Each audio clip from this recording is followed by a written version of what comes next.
little too early. Yep, he hit me.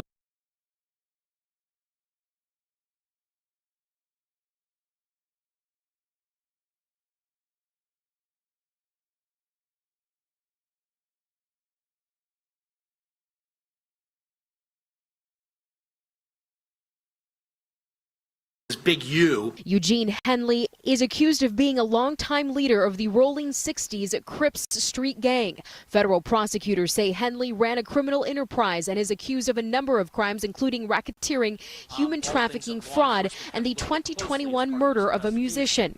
He has maintained the image of an entertainment industry entrepreneur running a music label, and of somebody who gives back to the community here in Los Angeles. The facts alleged in the complaint paint a very different picture. It is one of a murderer, a thief, a liar. Federal authorities say there are other alleged gang members facing charges they say are connected to the criminal enterprise. A number of arrests were made this week. These sketches showed two defendants, Sylvester Robinson and Mark Martin, in federal court Wednesday afternoon. 4 of the 19 defendants were already in custody, and 10 defendants were taken into custody in the last 24 hours. Court documents also state Henley fraudulently obtained funding from the city of Los Angeles through the Gang Reduction Youth Development Foundation. Henley was the founder behind the nonprofit Developing Options that helps support at-risk youth. Mr. Henley duped the county of Los Angeles by running a nonprofit named Developing Options, which was set up to pull youth out of the gang life and promote anti-gang solutions.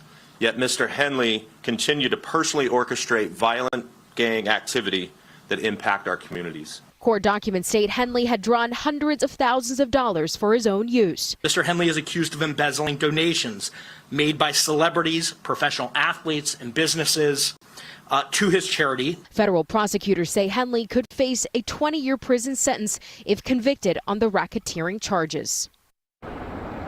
And we have learned this evening Eugene Henley and Brian Mejia are expected to be in court tomorrow. In downtown LA, Camila Rambaldi, NBC 4 News. Government and tax records show millions of dollars poured into the nonprofit the feds say was at the center of this criminal enterprise. Our investigative reporter Eric Leonard joins us now with more on how this organization was being funded and where all this money was going. Eric. Oh, hi, Michael. Well, the most surprising discovery here is that the nonprofit called the Ex-Offender Fellowship Network, which was also known as Developing Options, a pair of nonprofits that the city says were essentially one entity, were facing suspensions from state tax authorities. The city of LA has been paying these nonprofits millions of dollars in recent years, and the amounts have only gone up.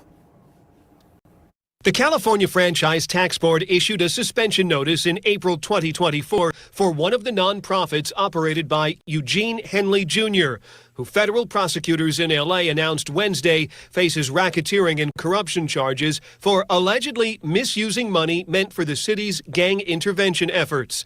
Henley's most recent contract with the city shows a payment of nearly $800,000 due in July 2024, the final installment of a 4-year agreement that paid his groups more than $2.2 million for intervention.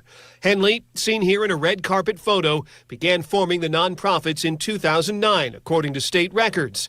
They began receiving city gang intervention funding as far back as 2011.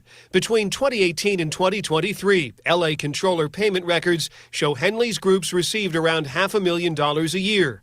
Then, in 2023, a significant increase that followed then-Mayor Eric Garcetti's efforts to increase funding for intervention work after the rise in violent street crime that followed the COVID-19 pandemic.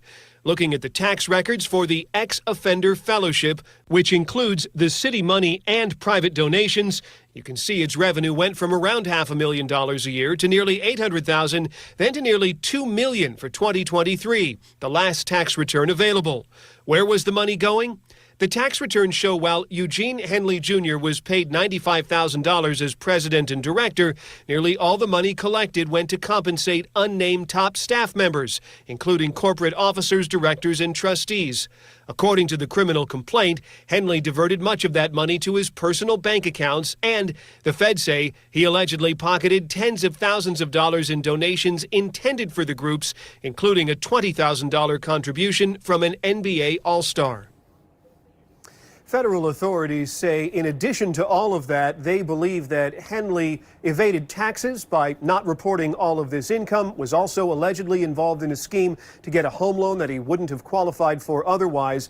We asked the city of L.A. for its response about its oversight of these gang intervention programs. The mayor's office sent us some remarks a few minutes ago. It said the city has strict oversight in place, but they say the allegations made public today show that there was a sophisticated scheme to thwart that kind of oversight. Live in the News Operations Center, I'm investigative reporter Eric Leonard, NBC4 News. Back to you. And with Henley Jr.'s influence reaching across the community and entertainment industry, there are questions tonight about where else his network might spread. NBC4's Conan Nolan joins us live from the News Operations Center to continue that part of our coverage tonight. Conan? That's right, Colleen. When it comes to public money, this could not come at a worse time. Remember, state and local governments, including the city of LA, are looking at a major budget shortfall. They normally ask Washington for help. This news is not going to aid that effort. It was just yesterday on the south steps of City Hall when Mayor Karen Bass touted the success of publicly funded anti-crime community groups.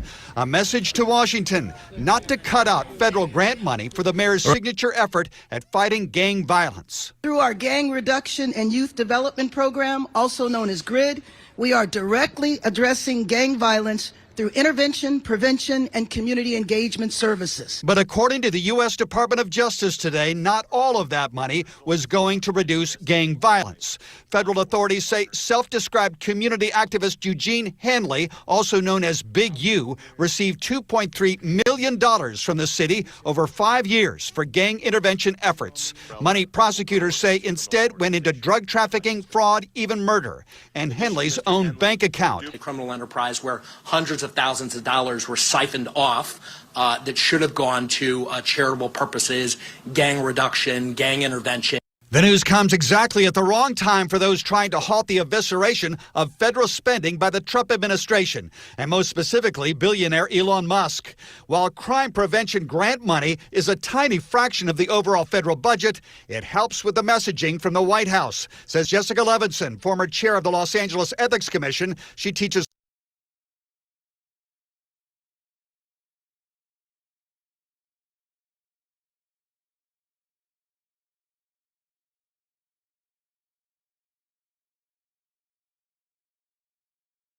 We begin with breaking news in Dallas, where rapper Yella Beezy has been arrested and accused of orchestrating the murder of another rapper in 2020. Rapper Mo3 was gunned down on I-35E. Images of a gunman on the freeway were widely shared at the time. NBC5's Allie Spilliards joins us with more on the arrest. What do you know, Allie? Brian and Brittany, on Tuesday, a grand jury indicted rapper Yella Beezy, otherwise known as Marquise Conway, with capital murder while remuneration in connection to the 2020 shooting death of Mo3. Today, Conway was booked into the Dallas County Jail.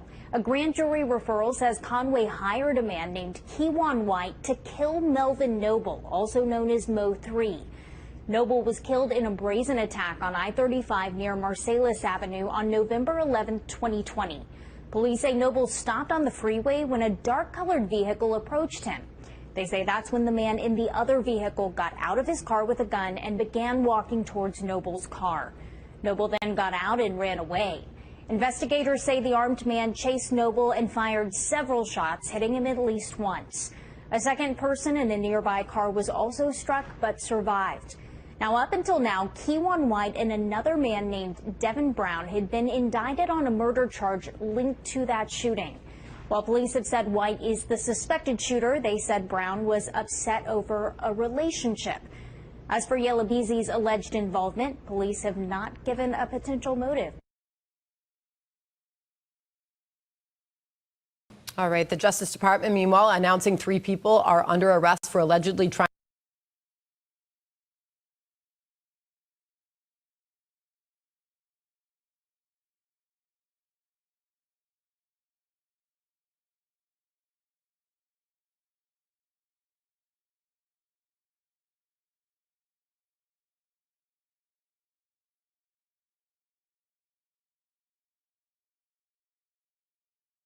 jail talk. I'm dead serious. I told him last year when I first got into it with Mob James.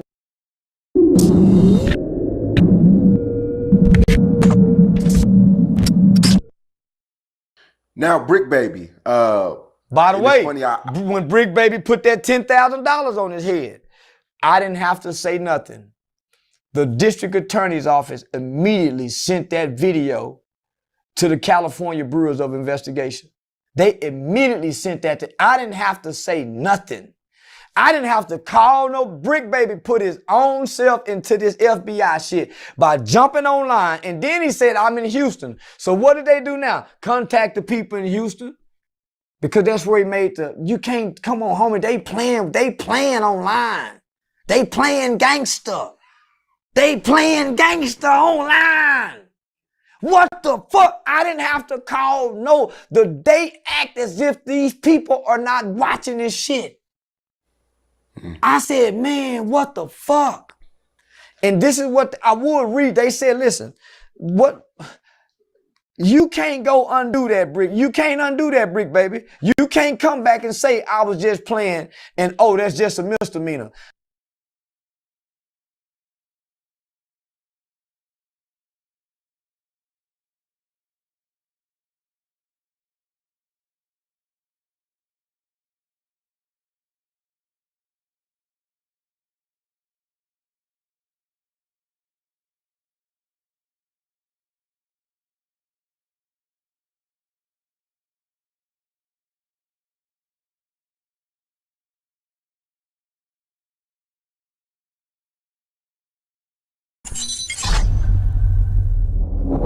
Well, Charleston White is currently in jail with no bail for 2 counts of aggravated assault with a deadly weapon in Texas. Fuck Charleston White. Yeah, I mean, I'm not sad to see him in jail. Yeah. He said all types of real foul shit. He said he thinks, like, he said he hopes my kids die and, like... Yeah, well, I hope just he all don't types drop of real the soap foul with shit. it. I hope they do everything to him. 2-3 fingers in his ass, all type of shit. I 3 hope fingers he in get his ass. violated. Hey, listen, however it go, what he say? Yeah. I hope they fuck him. I hope they fuck him. All that shit that he been doing. Cause this the thing. This is what happens when you play both sides of the fence. You're playing both sides of the fence. You know what I mean? Don't be late.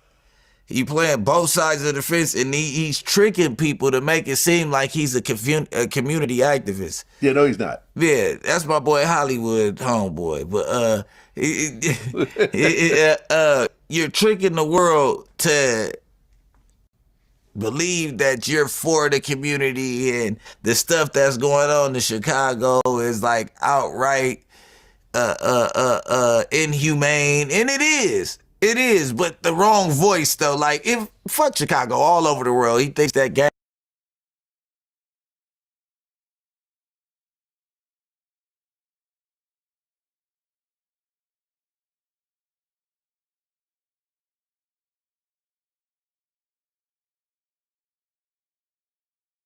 Yourself coming in, because whoever try to come in, y'all the ones that's working with WAC. Believe that. So remove me to get me out the way for somebody else to come in who gonna cooperate. That's what the play is. That's what the whole play is. Despite his images. So this is gonna probably be my last video. I'm gonna go turn myself in to see what's going on. They talking about I'm a fugitive. So they just raided all my houses. 600 was actually with the police when they raided my house. And he's actually got video and footage of it. So y'all know what y'all dealing with. And I just want to say this to y'all. When they raided my houses and my property, they was asking about WAC. WAC, loose cannon, 600, and this internet stuff. All of y'all filed. All y'all who be sending shit around the internet, all y'all who be promoting and listening. Turn this bitch up, huh? Cause the trenches really want me to do that to you, gang. Who? The trenches on King Day. Who's the trenches? Y'all want me to smack the shit out of him right now?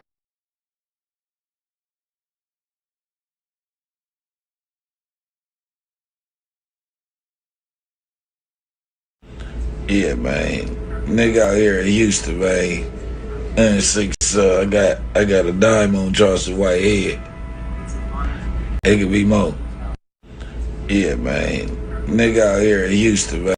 When he said to me what he said, trying to say he not. Old footage of Von off 7. You had King